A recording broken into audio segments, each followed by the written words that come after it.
Hey guys, so I wanted to make a video for you guys as kind of a supplemental video to other videos out there that they're good videos, they're instructive, but they miss a lot of points that's really gonna give you headaches when you go to do this.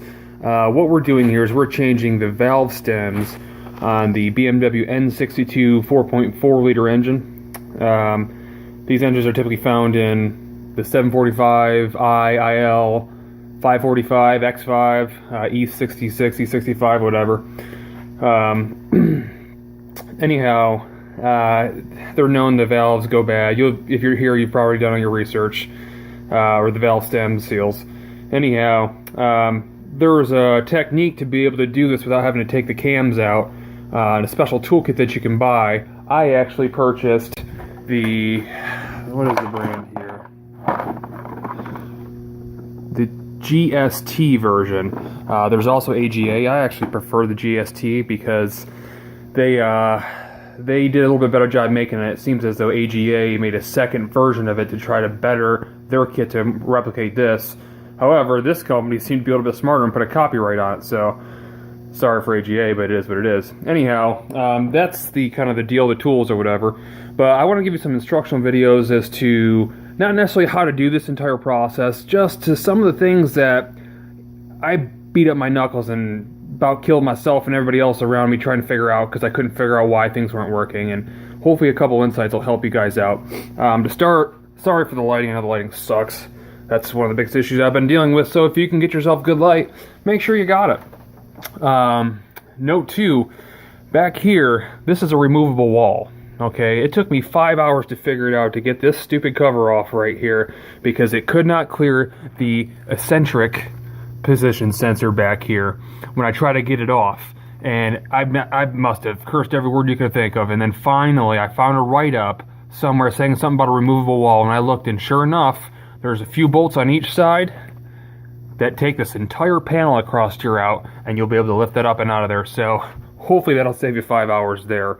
In addition to, keep in mind that lighting is key. It's hard as heck to see down in some of these spots, so I'm going to try to show you kind of what we do and how we do it. As one example, I will tell you that on the side over there, clear everything out of the way that you can get out. You'll see all the other videos, and they'll tell you what to do. Like I said, just make sure you get that removable wall out of the way. But as far as this side wasn't that bad once the cover was removed. You will have to take out the 3 rear sensors, so you have the eccentric sensor back here. There's 2 other sensors on the side of it. Those will need to come out even with this back wall to make that clear. So that, you're going to take your power steering coolant, or whatever it is, power steering reservoir out of the way. And that's pretty much it. You get your wires out of the way and it pulls right off. Now you will have some difficulty at first. You're going to think that it's stuck on there after you got all 13 bolts out. And in fact what it is, it gets stuck on the spark plug tubes that go down in, that connect between the actual valve assembly, or the head assembly, and the actual valve cover. So those will be stuck, and sometimes, like in my condition, there was some sealant along the edges here. So you have to pry on it. Just be careful that you do not break that sensor. As you can see, my clips are broke right here, even being careful. That sensor's $300. So there'll be some special glue holding that one on. Anyhow, here's the setup here. There's 2 different height screws, one for the intakes and one for the exhaust, which is lower. You can see kind of down here. Again, it's dark, I apologize. But what you're going to do is you're going to try to get, I don't know if you can see down here or not, you're going to try to get it down on, I don't know if I can get to this thing, get it on top of the valve down there. It's tough to see again with the lighting, I apologize. I may not be able to get to you. That's what I've been dealing with this whole time. But you're going to see there's 3 different feet in this kit here that sit on top of the valves. There's a left or right and a short version. It'll also give you paper like this that'll tell you which one to use on which as far as valve to valve. Now, these aren't always right, at least in my findings. In some situations like the S here, I'll use an L instead of the S because it fits better. The key is you want this to sit flat on your valve, no matter how it is. If it's at an angle, there's these tiny little things that hold that valve stem on that will go shooting off, and they're magnetic. You don't want to lose them, especially in your engine, because, well, you know what'll happen. So anyhow, one of the keys to those too is when you remove those and you've changed your valve stem, you want to put them back on. This is the tool they tell you to use to slide those little magnetic pieces back on. Now, it seems simple. It's not. These things, if you don't do it perfectly and finesse that in there, they won't go on straight. Now, if you get them on there and get them close, and you're trying to get that clearance to get that thing to slide up and over and out of it, don't use, let's say, like a flathead screwdriver. And the reason why is those little tiny pieces are they're magnetic, and so if you try to use a screwdriver, it's going to pull it off because it's metal. I used a pencil, sharpened tip, barely touch it and slide into the groove. And what you'll see, and again I apologize because I can't really show you because I haven't got the light. You're going to maneuver this thing to make sure that the hole that's on the valve spring is going to keep clearance for that valve stem to go up and down through it. Okay, so I'll try to get more pictures of that, and maybe I can address some of this in words better on the rather than the video, but in the actual posting.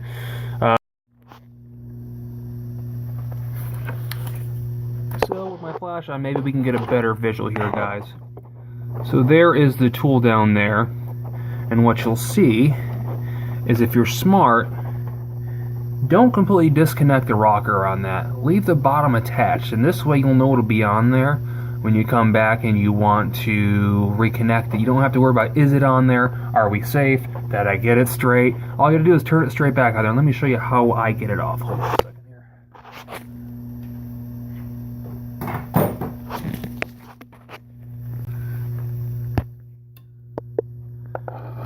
So all you really need to do is pick this thing up and simply move it to the side. That's it. You don't have to take it off. Just move it out of the way. That's all. It's still connected in there even though you can't see it. It's just hanging down. See there? Simply hanging down. So now I don't have to worry about clipping it back on there. I just can come back for it. Now with that out of the way, you can see that I'm going to have to build pressure on our vacuum assembly and make sure that this gets pulled up into which we can get these little tabs that we need to get. By doing that, you want to use a leak down tester. Much like this one here. And what we want to go for, we want to get it to where it says set. And that way it's not leaking anything, and it'll help keep that valve up. Another thing with your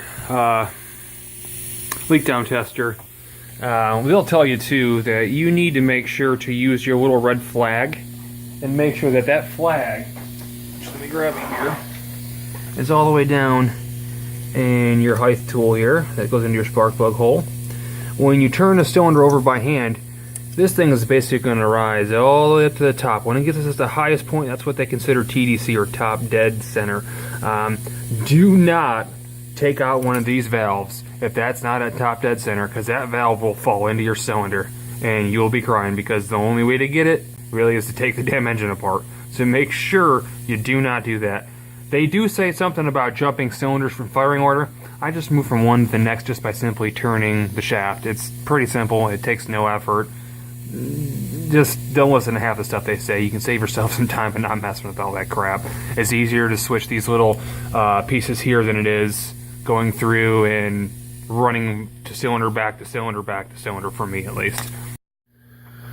Okay guys, now we can kind of see down there. You can kind of see the valve, and if my camera's focusing good enough, you'll be able to see the connectors that hold that valve on underneath this cap, right where I'm touching, right there. Okay, again, those are the magnetic connectors that keep that thing on there. They're cone shaped, so they actually get wider at the top to help hold it on. Now, one of the most important tools that doesn't come with any of your kit that you're going to need, and if you don't have it, you won't do this job, is this magic beauty right here. Yep, magnet tool. If you don't have that, trust me, you are not getting this job done, and this is the only thing that's going to get these, and you have to be very careful because they like to run away. So let's go ahead and try to get these off real quick with these watching here.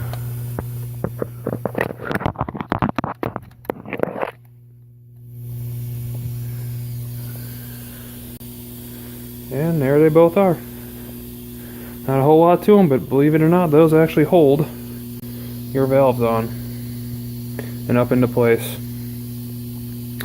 Now, another thing to keep in mind too is that if they're not coming out in that shaft, that valve shaft isn't staying up like that, you can maneuver your secondary wrench here to make sure you're not putting odd pressure, because again, you have to keep that little crow's foot type thing flat against the valve. If you don't, it'll put pressure against the valve, and when the valve goes down, when the spring goes down, it's gonna bring the valve with it. So, but you can also use that when you're trying to line it up and bring it back out. So once you get used to this, you know, the idea is they want you to bring it all the way down and all the way back up. You won't have to. As you get better, it'll get quicker and faster. You won't even need to do this stuff anymore. But I think that really comes it, guys. I mean, it's a pretty simple process. It's one of the most frustrating things I've ever done, and I've done everything.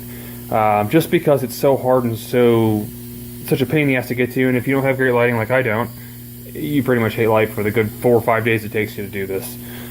But it's worth it. You know, dealership wants $12,000 to $20,000 to do this, which is ridiculous on a $6,000 car. Who does that? So anyways, alright, so you'll see our 2 tiny pieces there we just took out, and then you'll see the spring and the spring cap that's sitting there that we took out with our magnetic tool. You might want to do that one at a time. Keep in mind, you have your engine sealed up on the inside, so if you drop one of these things, it's not going into the engine, you can find it. But if you drop it in the engine bay, it's gone. That engine bay will eat anything, it doesn't matter what it is or how big it is, it's gone. Okay? So keep that in mind. Next thing to do is get out our actual valve stem, and we're taking it out right now. Alright. There's our valve stem seal. And as the other guy said in AGA, these are fuel line pullers. They work great to get it out. But one thing I want to show you the difference of this valve stem, the old one, and one of the new ones. If you can see this, look at the difference in size there. If you can see that, of the hole. See how much worn out it is? It just, you know, your valve, it's not making contact with the rubber anymore, and that's the reason you're having problems. Alright, now I just put the new valve stem, I just slid it back down. Make sure you use some kind of lithium grease to spray inside there, because those little ridges on the actual valve stem itself will tear that seal up. So if you don't have sleeve savers, or the sleeve savers like I don't have, then you want to just be careful and just be safe putting that on there. I just used the fuel pliers to slide it right back down, but you can still see it's sticking straight up like it was. We want it as high as it can get it, because it's going to have to make clearance when we get these little pieces back on there. I am going to attempt to try to do this with the camera there. I don't know if I can with clearance and the lighting. As you can see, it sucks, but let me see what I can do for you guys. I'm going to try to get these spring and the cap back in there. It's not going to be fun. So what I'm going to do is I'm going to try to use my magnetic tool, and if I'm lucky, possibly get it down there.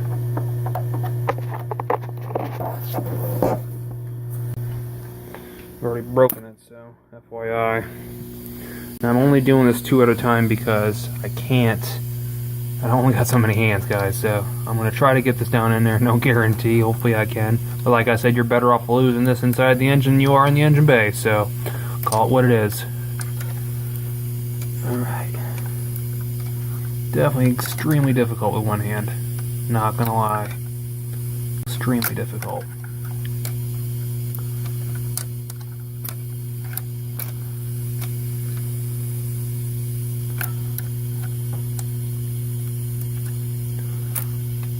Oh, I think I got it.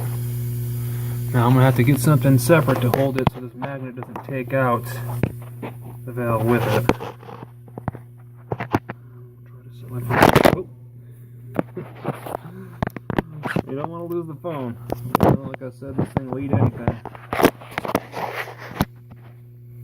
Hold on a second here. My good old trusty pencil.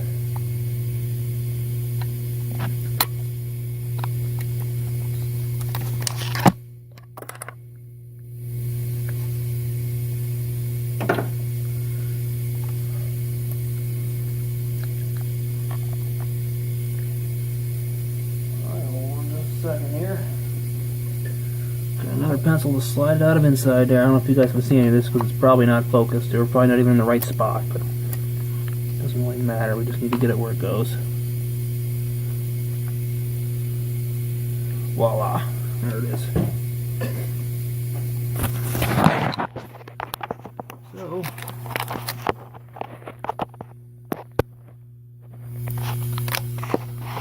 there you'll see is the valve with the cap on it. Now we just gotta get our tool back in there and get it lined up, slide it back down.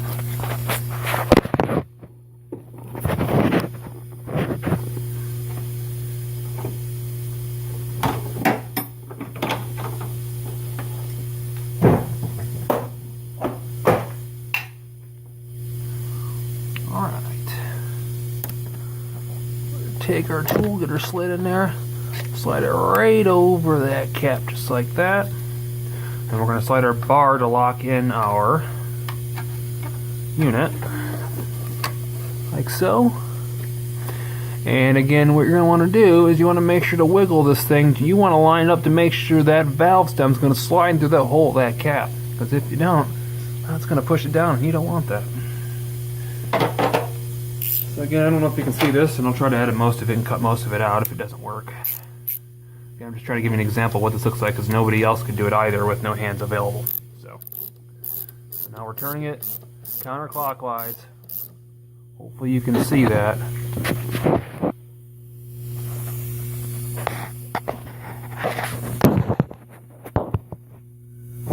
Not really focusing with that valve stem. See, I'm adjusting this to make sure that it's going to go through that hole. And we're going to have good clearance for these tiny little magnets to go around there to hold that valve stem where it's supposed to be. I won't be able to do that with this camera, and I'm sure of it. So that's pretty much it, guys. If you need any other help, like I said, just message me. If you like the video, give it a like. If not, whatever, it is what it is. But I hope I was at least helpful to you and saved you some time here and frustration like I had to deal with. Thanks.